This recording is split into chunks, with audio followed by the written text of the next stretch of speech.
দর্শক আসসালামু আলাইকুম। রান্নার এক্সপার্ট থেকে আপনাদের সকলকে ইংরেজি নববর্ষের শুভেচ্ছা জানাচ্ছি। এখন শীতকাল, জানুয়ারি মাস, এবং পুরো জানুয়ারি মাস জুড়ে এই শীতের আমেজ আমরা ধরে রাখব বিভিন্ন রকমের পিঠার রেসিপি দিয়ে। বাংলাদেশ মানেই হচ্ছে পিঠা, খেজুরের রস, এই ধরনের বিভিন্ন মজাদার খাবারের মাস। তো আমাদের পুরো মাস জুড়েই থাকছে নানা রকমের পিঠার রেসিপি নিয়ে। আজকে আমরা আমাদের একজন খুব প্রিয় রন্ধনশিল্পীকে আমন্ত্রণ জানিয়েছি আমাদেরকে মজার কোনো পিঠার রেসিপি দেখানোর জন্য। রন্ধনশিল্পী পপি আপু, কেমন আছেন আপা? জি আলহামদুলিল্লাহ ভালো। আপনি ভালো আছেন? আমি আছি আলহামদুলিল্লাহ। আপনি তো আমাদেরকে কোনো পিঠার রেসিপি দেখাবেন। আজকে আমরা একটা খুব জনপ্রিয় পিঠা দেখাবো। কি পিঠা? সেটা হচ্ছে নকশি পিঠা আমরা বলি। এটার আসলে বিভিন্ন রকমের নাম আছে। কেউ দুই বিরিয়ানি বলে, কেউ নকশি বলে, কেউ আবার এটাকে ফুল পিঠা বলে। অঞ্চল ভিত্তিক এটার নাম বিভিন্ন জায়গায় বিভিন্ন রকমের। তো আমরা সাধারণত বই খাতায় যেটা, সেটা হচ্ছে নকশি পিঠা। নকশি পিঠা দেখাবো। নকশি পিঠা কিভাবে বানাতে হয় সেটা আমরা আপনার কাছ থেকে দেখব। এখানে কিছু আপনার রান্নার উপকরণ আছে, আপনি একটু দেখে নিন যেগুলো দিয়ে হবে কিনা। ধন্যবাদ। আমরা নকশি পিঠা তৈরি করব। তৈরি করার জন্য আমাদের চালের গুঁড়া, পানি, গুড়, লবণ, তেল সবই আছে। খুব অল্প উপকরণ দিয়ে হয়ে যাচ্ছে। তা আমরা কি শুরু করে দিব? প্লিজ। হ্যাঁ, আমার কি চুলাটা প্রথমে লাগবে? প্রথমেই আমরা চুলাটা ধরিয়ে নিব। এবং দর্শক আপনাদের জন্য আমি বলে রাখছি, নকশি পিঠাটা হচ্ছে খুবই অল্প উপকরণ দিয়ে করতে হয়, কিন্তু একটু কঠিন, যেটা হচ্ছে নকশা তৈরি করতে হয়। আচ্ছা, আমাদের প্যানটা গরম হয়ে গেছে। প্যানটা গরম হলে আমরা পানি দিব। আমি এখানে অল্প পরিমাণে করব। আমি এখানে পানি রেখেছি, এই পানিটা আমি দিয়ে নিচ্ছি। এখানে সাধারণত আমরা মাথায় রাখবো যতটুকুন চাউলের গুঁড়া ততটুকুন পানি নিলে ভালো হয়। আচ্ছা, যদি 1 কাপ পরিমাণ চালের গুঁড়া হয় তাহলে আমরা 1 কাপ পানি নিব আমরা। ওকে, পানিটা প্রায় গরম হয়ে গেছে। এখন আমরা এখানে লবণ দিয়ে দিব। এবার আমরা লবণ দিব। এখানে আমি 4 কাপ পরিমাণে পানি নিয়েছি। 4 কাপ পরিমাণে পানির জন্য 4 কাপ চাউলের গুঁড়া নিব। আমি লবণটা দিব হাফ চা চামচ পরিমাণে, খুব বেশি লবণ দিব না। পিঠা আমরা এটা খুব লবণ, হ্যাঁ, জাস্ট একটু স্বাদের জন্য আমি এখানে হাফ চা চামচ পরিমাণে লবণ দিয়ে দিলাম। আচ্ছা, এখানে শুকনা চাউলের গুঁড়া আছে। এই শুকনা চাউলের গুঁড়াটা দিয়েই পিঠাটা করব। পানিটা বলক এসে গেছে, আমি লবণটাকে একটু মিলিয়ে নিব।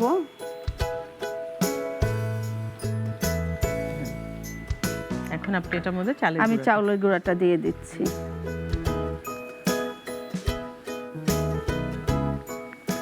চার কাপ পরিমাণে চাউলের গুঁড়া দিয়ে দিলাম। চারিপাশ থেকে বলক আসছে, আমি একটু পরে নাড়া দিব। এই ধরেন 30 সেকেন্ড 1 মিনিট পরে আমি নাড়া দিয়ে নিব। পানি আর চালের গুঁড়ার পরিমাণটা সমান হলে যেটা হয়, পরে আর ওইটা বেশি নরম হয়ে যাওয়া বা শক্ত হয়ে যাওয়ার সম্ভাবনা থাকবে না। এটা শুকনা চাউলের গুঁড়ার ক্ষেত্রে। এটা এখন আপনি একটু ঢেলে নেবেন। জি, চাউলের গুঁড়াটা সিদ্ধ হয়ে গেছে। এবার আমি ঢেলে নিচ্ছি মাখানোর জন্য। আমরা অল্প অল্প করে নিয়ে তারপরে জিনিসটা করব। চাউলের গুঁড়াটা সিদ্ধ করে আমরা একটা বাটিতে ঢেলে নিব, যেটার ভিতরে মাখাবো। তারপরে আমি হাতটাকে, যেহেতু চাউলের গুঁড়াটা গরম, আমি একটু হাতটা ভিজিয়ে নিয়ে তারপরে গরম জিনিসটা ধরবো। তাহলে হয়তো হাতে গরমটা একটু সেকাটা লাগবে না। বা যদি মনে করি যে সামান্য পানি লাগবে, তাহলে আমরা একটু পানি দিয়ে দেওয়া যেতে পারে। আমরা যখন রান্না করব, আমাদের প্রথম শর্ত হচ্ছে কিচেনে ঢোকার আগে হাতটাকে ইন্ডাস্ট্রির নিয়ম অনুযায়ী ওয়াশ করে নিতে হবে। তারপরে স্যানিটাইজ করে নিয়ে কাজ শুরু করতে হবে। অনেক সময় খেয়াল রাখবো যে আমি যতটুকুন পানি দিচ্ছি হালকা, এটা যেন আবার বেশি না হয়ে যায়, বেশি নরম না হয়ে যায়। বেশি নরম না, তখন আবার শেপে ঝামেলা হয়ে যাবে। জি,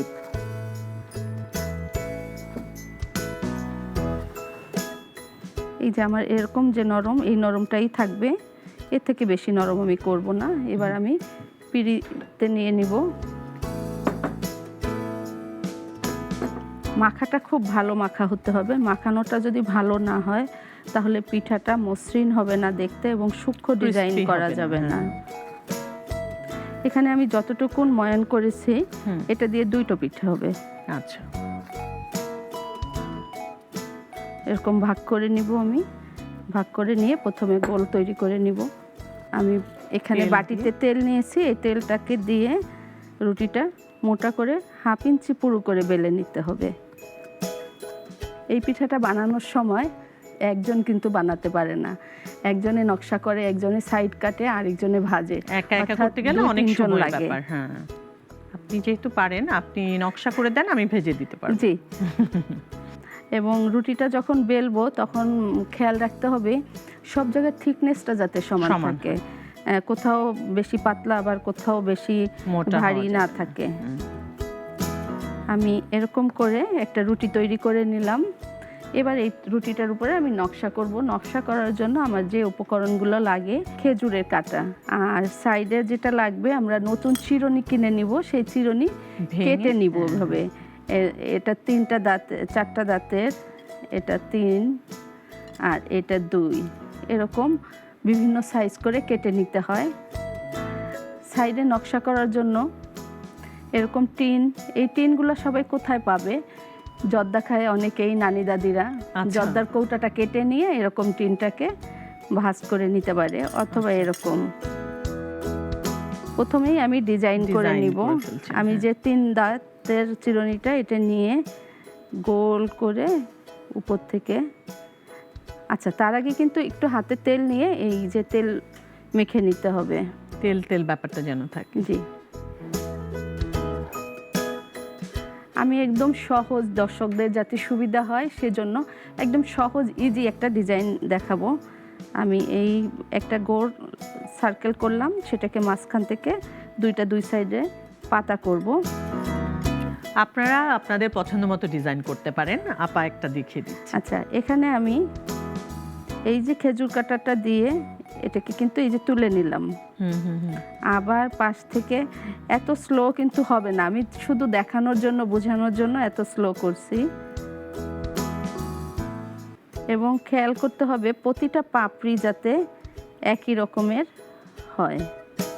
এভাবে করে এই যে পাতাটা উপরের দিকে, এটা একটু মানে পিঠাগুলা উঁচু করে, যদি পাতার পাপড়িগুলো যদি উঁচু করে না দেওয়া হয় তাহলে ডিজাইনটা ফুটে ওঠে না, 3D ভাবটা আসে না। 3D ভাবটা আসার জন্য এভাবে করতে হয়। আচ্ছা, খুব সুন্দর। এভাবে করে আমি একটা পাতা করে নিলাম।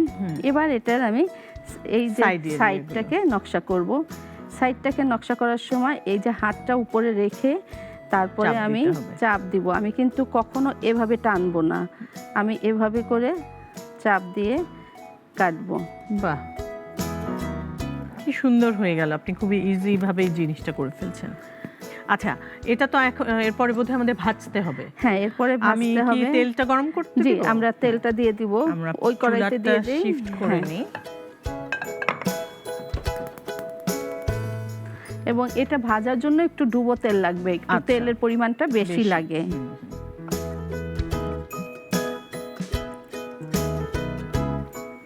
অনেক সময় আমরা বলে থাকি কম তেল খাওয়ার ব্যাপারটা, কিন্তু পিঠা একটা স্পেশাল জিনিস। তো এটার জন্য যেটা ডুবো তেলে ভাজার ব্যাপার, তখন তো আমাদেরকে আসলে একটু বেশি তেল ব্যবহার করতেই হবে। আমাদের এই পিঠাটা হয়ে গেছে, আমরা এটা তুলে রাখি। তুলে রেখে আরেকটা পিঠা করব। ততক্ষণে অবশ্যই আমাদের তেলটা একটু গরম হতে হবে, ভালো গরম হতে হবে তেলটা। এবং প্রতিবারই গোল্লা করার সময় আমাকে একটু যেটা করতে হবে যে সিদ্ধ করা আটাটাকে আবার একটু মেখে নিতে হবে।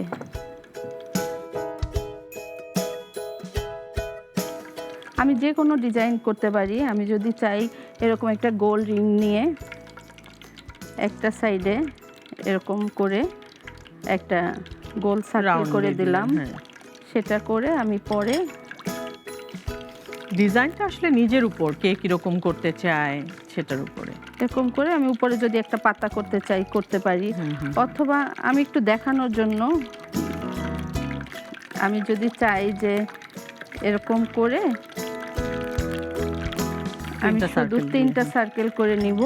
সেই 3টা সার্কেলকে কিভাবে আবার ফুল করতে হয় আমি সেটা দেখাচ্ছি। আচ্ছা, আমাদের তেলটা বোধহয় গরম হয়ে গেছে, একটু গরম হবে।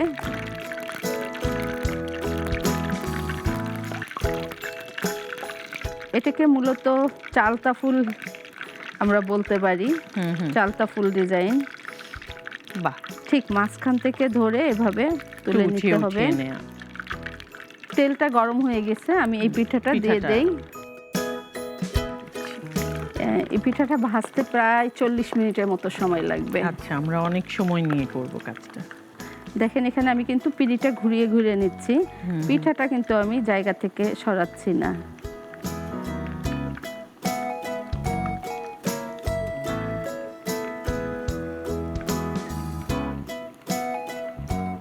আমি আরেকটা কাটার সেটা দিয়ে কেটে নিচ্ছি।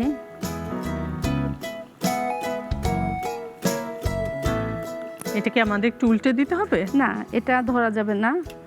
আচ্ছা। এটা হচ্ছে আস্তে আস্তে হতে থাকবে। যখন একবারে ভাজা হয়ে আসবে তখন উপর থেকে আমরা তুলে নিব। খুব একটা উল্টাতে হয় না, এজন্যই পুরা ডুবা তেলে ভাজার নিয়ম।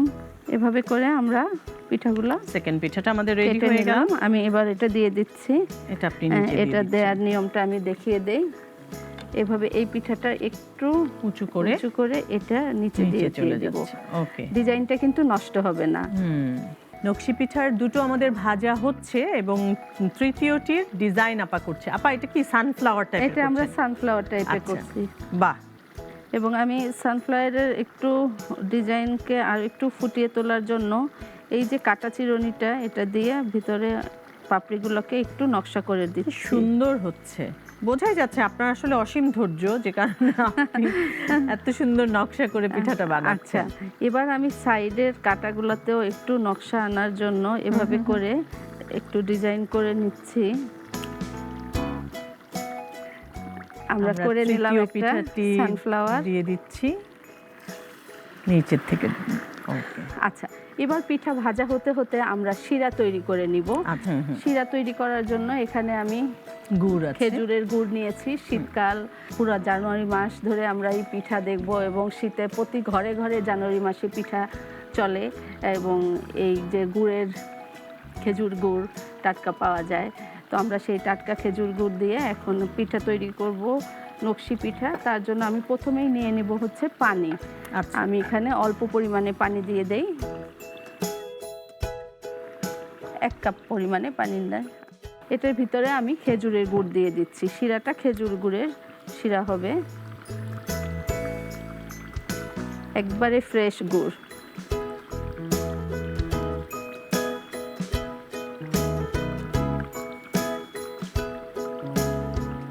যদি কেউ চান যে গুড়ের সঙ্গে চিনি মিক্সড করবেন, সেক্ষেত্রে কিন্তু অল্প পরিমাণে চিনি মিক্সড করতে পারেন, আঠালো একটা শিরা হবে। আমরা এখানে 1 কাপ পরিমাণ দিয়েছি, আমরা আরো 1 কাপ 2 কাপ 2 কাপ পরিমাণ, যেহেতু আমরা বলেছিলাম যে তার মানে পরিমাণটা আমরা 2 কাপ পরিমাণের পিঠা বানিয়েছি, তো গুড়টাও 2 কাপ পরিমাণে আসলে নিয়েছি। এখানে কিন্তু শিরাটা পুরোটা লাগছে না আমার। আচ্ছা, আচ্ছা। আমার এই শিরাটা থেকে যাবে, আমি শুধু এটার ভিতরে পিঠাটা দিয়ে তুলে ডুবিয়ে নিব, উঠিয়ে নিব। তো সেক্ষেত্রে শিরাটা আমি পরবর্তীতে আবার ব্যবহার করতে পারবো যে কোনো পিঠায়। আচ্ছা, আচ্ছা। আমি এখানে গুড় এবং পানি নিয়েছি। পানির পরিমাণটা যেহেতু কম দিয়েছি, তাই অল্প সময়ের মধ্যে কিন্তু শিরাটা তৈরি হয়ে গেছে। আমি কিভাবে বুঝবো যে শিরাটা তৈরি হয়ে গেছে, আমি দর্শকদের বোঝার জন্য আবারও বুঝিয়ে দিচ্ছি। দেখেন, আমি এরকম উঠানোর পরে দেখবো যে পাতলা একটা টপ টপ drop করে পড়ছে, ড্রপ পড়ছে, বাট সেটা একটা আঠালো ভাব আছে হালকা। আচ্ছা। এরকম অবস্থা যখন হবে তখন আমরা এটাকে নামিয়ে নিব। মানে চুলাটা তাহলে আমরা আমি বন্ধ করে দিয়েছি। হ্যাঁ। তবে একটা জিনিস খেয়াল রাখবো, আমি যদি চাই যে এটাকে জমাট বাঁধাবো না, তাহলে এখানে আমি কিন্তু 1 চা চামচ পরিমাণে লেবুর রস দিয়ে দিতে পারি, তাহলে কি হবে, স্টিকি ব্যাপারটা আসবে না। আমাদের শিরাটা রেডি হয়ে গেছে, পিঠাটাও অলমোস্ট ভাজা হয়ে গেছে। আপা, আমাদের পিঠা তো ডান। জি, প্রায় এখন হয়ে আমরা গেছে। শিরার মধ্যে দিয়ে জি, দিব। ওকে। আমরা একটু তুলে নিব পিঠাগুলোকে। হ্যাঁ, শিরাটা আমরা আগে করে রেখেছি। কালারটা খুব সুন্দর হয়েছে, এরকম ব্রাউন কালার যখন হয়ে যাবে হ্যাঁ, এবং খুব ক্রিস্পি হবে, তখন পিঠাগুলোকে তুলে নিয়ে আমরা শিরাতে গুড়ের দিব। শিরার ভিতরে দিয়ে দিব। একটু এভাবে শিরার মধ্যে চেপে ধরে রাখবো, যাতে সব জায়গায় শিরাটা ভালোভাবে মিলে যায়। খুব বেশি সময় কিন্তু রাখতে হয় না, সঙ্গে সঙ্গেই তুলে নিতে হবে। আচ্ছা, আমি একটা পরের পিঠাটা দিয়ে দেই। এবং একটু রসটা ঝরার জন্য যে গুড়ের শিরাটা সেটা অপেক্ষা করব আমরা। হ্যাঁ,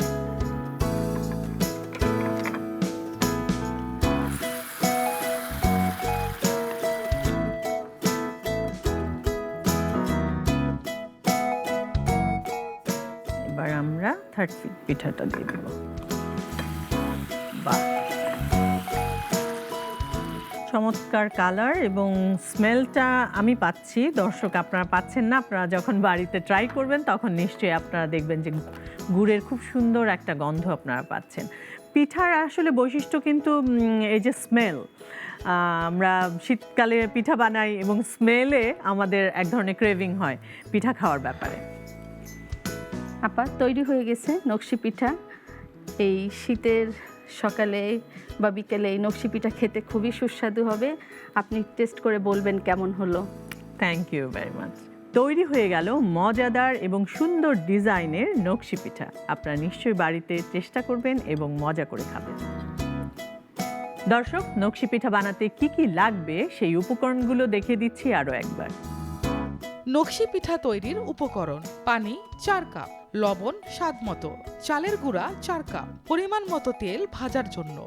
শিরা তৈরি করতে যা যা লাগবে: খেজুরের গুড় 2 কাপ, পানি 2 কাপ।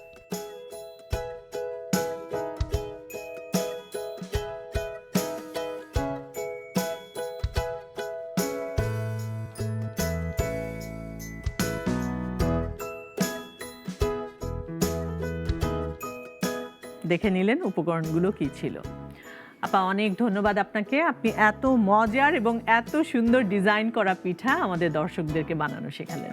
ধন্যবাদ আপনাকে সহ নাগরিক টিভিকে এবং আমাদের সঙ্গে যারা সেটে ছিলেন সবাইকে অনেক অনেক ধন্যবাদ। আপনাকে অনেক ধন্যবাদ। দর্শক, এই ছিল আমাদের আজকের আয়োজন। তার আগে আপনাদেরকে বলে দিচ্ছি, আপনারা যদি কেউ আমাদের এই রান্নার এক্সপার্টে অংশগ্রহণ করতে চান তাহলে আপনার রেসিপিটি লিখে সরাসরি পাঠিয়ে দেবেন নাগরিক টিভির রান্নার ফেসবুক পেজে।